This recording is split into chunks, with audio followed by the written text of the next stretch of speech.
ছেলেটির পেট ক্ষুধার জ্বালে শোষণ করতেছিল, খাবার দেখে পাগল হয়ে গেছিল। ছেলেটি তখন খেতে লাগলো, তখন মেয়েটি আসলে আরে অন্যজনের খাবার খাচ্ছ কেন, তোমাকে আমি ভেতর থেকে এনে দিচ্ছি, এই নাও কে নাও।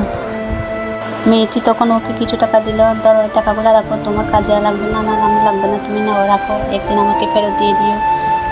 একদিন অবাক কাণ্ড হয়ে গেল, ছেলেটি গাড়ি নিয়ে আসলো, মেয়েটিকে খুঁজতে লাগলো, বলতেছে হ্যালো মেয়েটি কোথায়, বলতেছে আমি জানি না ও কোথায়। তখন হাঁটতে হাঁটতে দেখলো মেয়েটি জুতা পালিশ করতেছে একজনে।